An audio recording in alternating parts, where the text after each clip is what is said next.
Hello everyone, so today we're going to start by making this GUI application that you see here with Python and Qt Designer, and we will basically put this into a Python file and run it from there so that this application opens. So in order to start, we'll just make Anaconda environment. And I know I went over this a little bit in my last video, but just to sort of review, we can look at the environments on a computer by typing the command conda info -- environments. And then we can see here that there are two environments on this computer. And in order to create a new environment, which I'll do right now, we just have to type in conda create -n for the name, and then we're going to give this environment a name, and we can call this one you can call it like pi 3.5, and we can make we can use version 3.5. I already have a version 3.6 here, so why not? This will work fine. And then we can specify that we want this name to be the version 3.5. So then we can create this environment, and it'll kind of go through and check and install things, and then you'll have to hit Y to complete the installation here.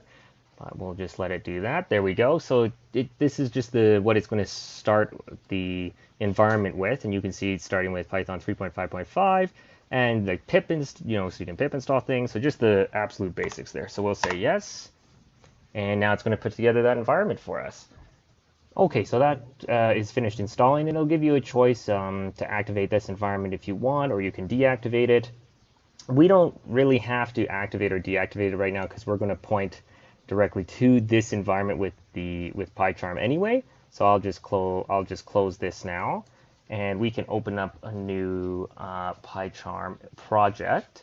So we will just go File, New Project, or if you open it for the first time and you click New Project, you're going to get this screen here, and then you can just select where you'd want to put this project, and we can put it. I'm going to put it in this path. So we'll hit OK, and then we want to give it a name, and we'll call it Python order a pizza.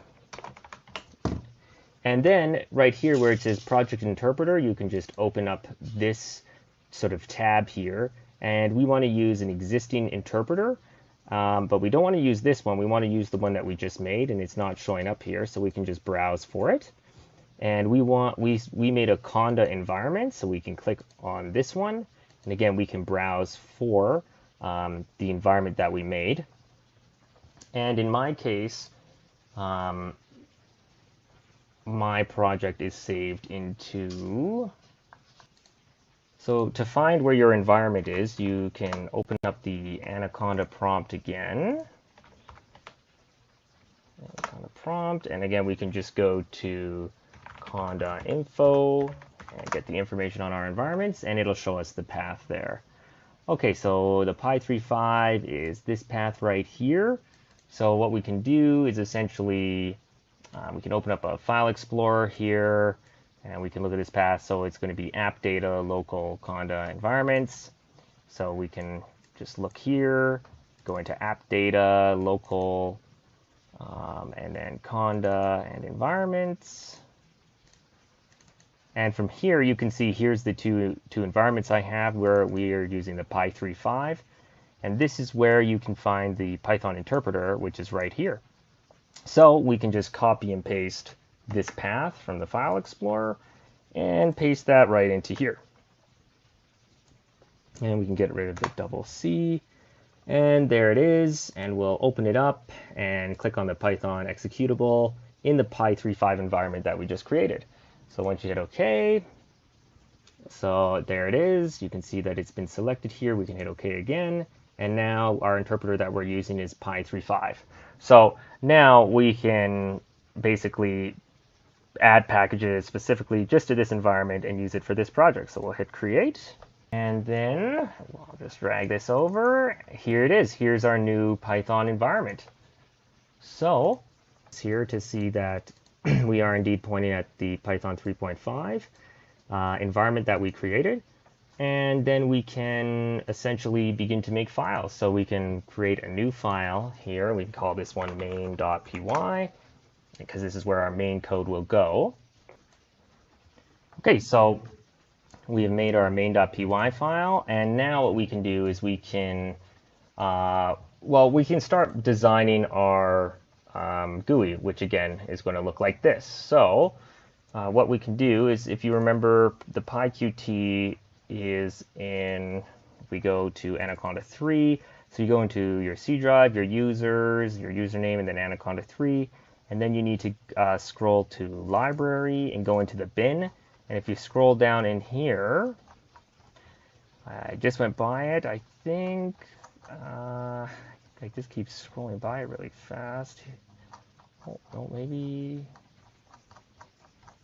yeah, okay, so if you go, it's probably in lib, library, bin, yeah, here it is, designer exe, this is the Qt designer, and once you open this up, we can create a new project, so we can just hit create, and we'll create it, and we'll save this into our PyCharm file. So if we hit save, yep, we can essentially save this, and I'll just open this up here. Let's see here. We can save it right into this folder here. So call it, let me bring this back over. We can call this just, we'll call it Python, or we can call it order a pizza. Order a pizza. Okay, and then we'll save it here. And then what we'll see is that it is now included in this folder. So this is going to be the design folder, and it's just XML, I believe. But we haven't put anything in yet, so we'll do that right now. So let's see, we'll start by creating a label. So in this designer, you have a few options here on the left, and you can pick things like a label, for example, and we will just kind of drag it open and increase the font size. And we can increase the font size to, let's make it nice and big, to maybe 25. And we can say pizza toppings. Okay, and then we'll hit just enter, and there it is. So that's our label. And we can actually change this description up here on the main window. If we just scroll down here, window title, we can change this to pizza ordering system, and you can see it is automatically populating in the top corner here as well. And then we want to add in a drop-down menu for people to choose what type of pizzas they can choose from. So if we scroll up here to our, we can just see it right here, input widgets. You can grab a combo box and just drag that open. And we're going to want to give this object a name, so we can call it in the background code. So we'll just scroll up here. Instead of leaving it as combo box, we can call it CB for combo box and give it a name, pizza types.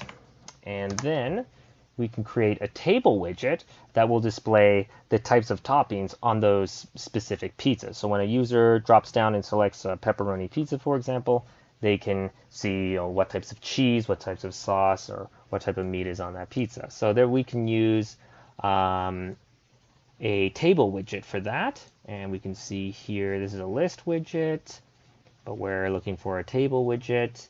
And I'm probably scrolling by it here.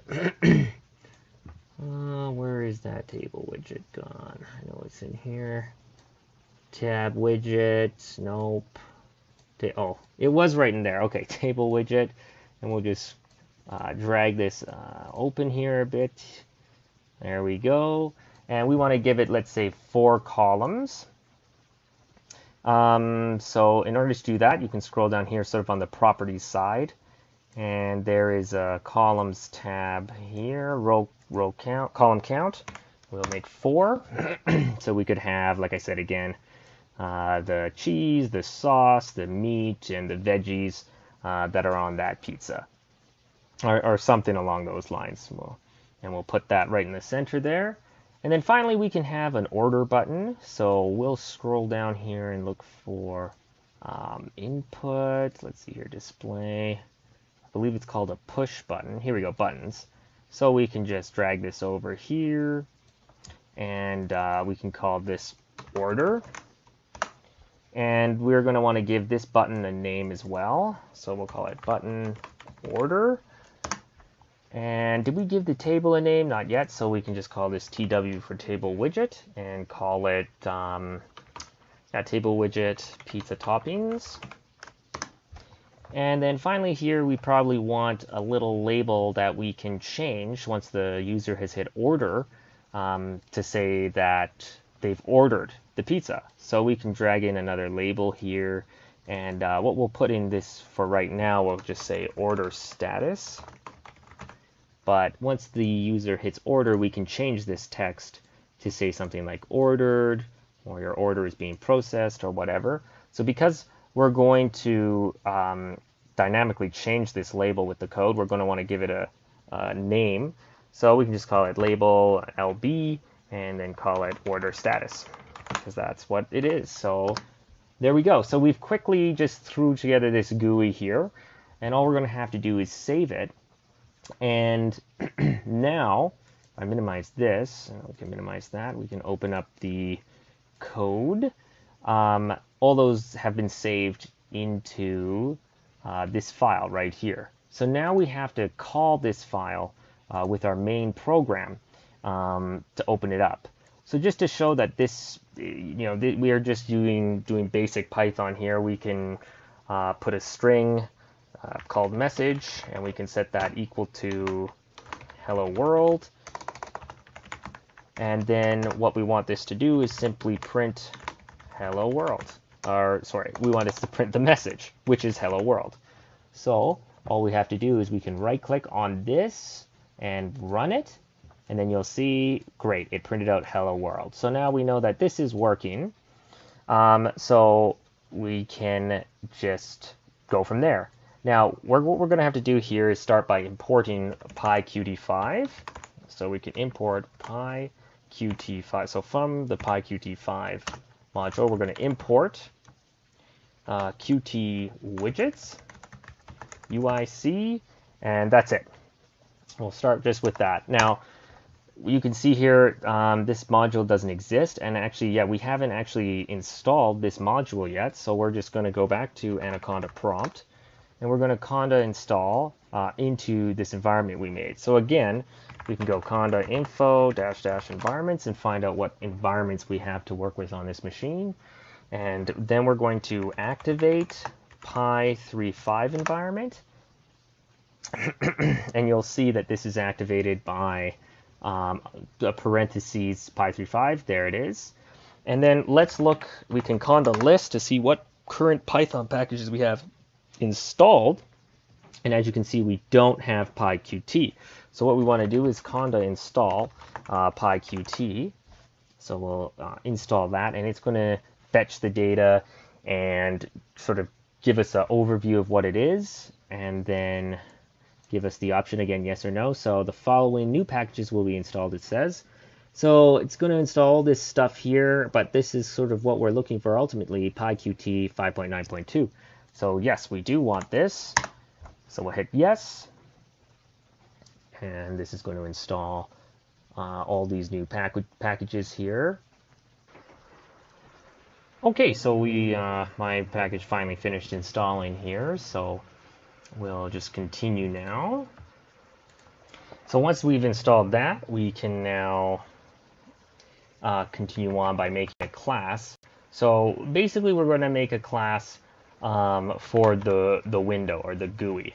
And so we can call it my window, and we will have it, we'll put it Qt widgets dot Q main window into here, and then we'll make our constructor, and in Python you have to do this underscore init and self. It's already auto-populated that for me. And as you can see here, it finally picked up that we installed that. I think if you look down here, it'll say it's indexing. But once it's finished that, it'll it'll show that it's it can find the module now. So we'll just put the super and we'll set it to my window itself. Let's go init. Okay. So basically we're just doing some inheriting for this class. We'll get more into working with classes and objects later in this tutorial, so don't worry about it too much if you don't really understand what's going on. We'll do some more simple examples of classes coming up. But just to get this to work initially, we're gonna just start by making this class. So here's sort of a key point. We're going to call UIC and load UI, or user interface. And that's going to call this file that we made, the .ui file. So inside of the load UI method, we're going to pass the file called order pizza.ui. And that is what's going to load up the GUI so that the user can see it. And then so that's basically our class right there. So we're just going to go if name is equal to main, and that basically ensures that we are opening this this file directly rather than from another module. Then we're going to call the main function. And the reason that I have to call this in the main function is I've realized that if I put the code that I'm about to put in this block directly into here, the program crashes when you hit the red X to close it. And the only solution I could find, and maybe there's a better solution, is basically pulling it out into its own method, which I'm going to call main. So that's why I'm doing this, import sys, and then we're going to essentially put the Qt widgets here, Qt widgets.q application, and sys.argv, and then we will instantiate our window object here from the myWindow class. So essentially, again, we'll get more into this object-oriented stuff later, so don't worry about it too much now, but this is the class that we made up here. We called it myWindow. And now we're going to instantiate that class into an object that we're calling window. So once we've done that, we're going to call window.show, the show method, to actually show the GUI to the user. And then when we exit, remember when we made this app up here, we're going to use that and execute to exit the program, I believe. So again, if I had put this code in here directly, it doesn't close properly for some reason. The program just crashes on closing, and I'm not totally sure why that is. So yeah, the only solution I could find was to do this. So hopefully, I don't know, if there's another way to do that, please let me know. But that's it. So now we have basically made all the code that we need to open up the GUI. So if we run this program now, we should see the GUI open up, and there it is. So now we have a functioning, foundation of code to play with when we start filling in this drop-down list, and we'll give these columns some headings, and we'll make this order work. And again, we'll be pulling this all from the database. So we'll see how that all works together. So we'll get to that in the next video. So thanks so much for watching, and happy coding.